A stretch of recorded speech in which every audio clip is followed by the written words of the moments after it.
এখানে আমরা চাই যে প্রতি 10 মিনিট পর পর একটা করে বাস দেওয়া হোক। গাজীপুর ঢাকা রুটে যাতায়াত সহজ করতে চালু হলো শীতাতপ নিয়ন্ত্রিত বিআরটি বাস এবং কমিউটার ট্রেন সার্ভিস। রোববার সকালে এই প্রকল্প উদ্বোধন করেন সড়ক পরিবহন ও সেতু মন্ত্রণালয়ের উপদেষ্টা মোহাম্মদ ফাইজুল কবির খান। দ্রুত যাতায়াত ভোগান্তি কমবে বলে আশা যাত্রীদের। আয়োজকরা জানিয়েছেন প্রকল্পের ৯৭% কাজ এরই মধ্যে সম্পন্ন হয়েছে। গাজীপুর থেকে চালু হয়েছে বহুল প্রতীক্ষিত বিআরটিসির শীতাতপ নিয়ন্ত্রিত বাস এবং কমিউটার ট্রেন সার্ভিস। রোববার সকালে সড়ক পরিবহন ও সেতু মন্ত্রণালয়ের উপদেষ্টা মোহাম্মদ ফাউজুল কবির খান দুটি প্রকল্পের উদ্বোধন করেন। এই উদ্যোগে উচ্ছ্বসিত গাজীপুর ঢাকা রুটে চলাচলকারীরা। পরে বিমানবন্দর থেকে গাজীপুরের শিববাড়ি পর্যন্ত 20.5 কিলোমিটার বিআরটি প্রকল্পের আওতায় বিআরটিসি বাস সার্ভিসের উদ্বোধন করা হয়।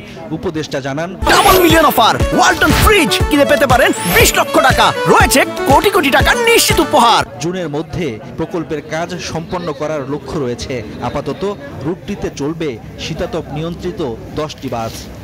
এইখানে বিআরটিতে কিন্তু বিশেষ ধরনের বাস চলবে। সেই বাসগুলোর সংগ্রহ প্রক্রিয়া দ্রুত করার জন্য আমরা উদ্যোগ নিয়েছি এবং আমরা আশা করছি যে আগামী জুনের মধ্যে এই বিআরটিটা মোটামুটিভাবে চালু করা যাবে। গাজীপুর থেকে ঢাকা পৌঁছাতে এখন বাঁচবে সময় এবং কমবে ভোগান্তি। স্থানীয়রা এবং যাত্রীরা এতে দারুণ সন্তুষ্ট। বিআরটিসি বাস তো এই প্রথম, আসলে আশা করি আমরা যে যানজট কমলে তো আমাদের জন্য ভালো। এখানে আমরা চাই যে প্রতি 10 মিনিট পর পর একটা করে বাস দেওয়া হোক। আয়োজকরা জানান, পুরো প্রকল্পের প্রায় 97% কাজ ইতিমধ্যে সম্পন্ন হয়েছে। উন্নত যোগাযোগ ব্যবস্থার মাধ্যমে রাজধানীর সঙ্গে গাজীপুরের সংযোগ আরও সহজ করাই এই প্রকল্পের মূল লক্ষ্য। নতুন পরিবহন ব্যবস্থায় স্থানীয় মানুষের জীবনযাত্রায় ইতিবাচক পরিবর্তনের আশাবাদ করছেন সংশ্লিষ্টরা। Desk report, news 24।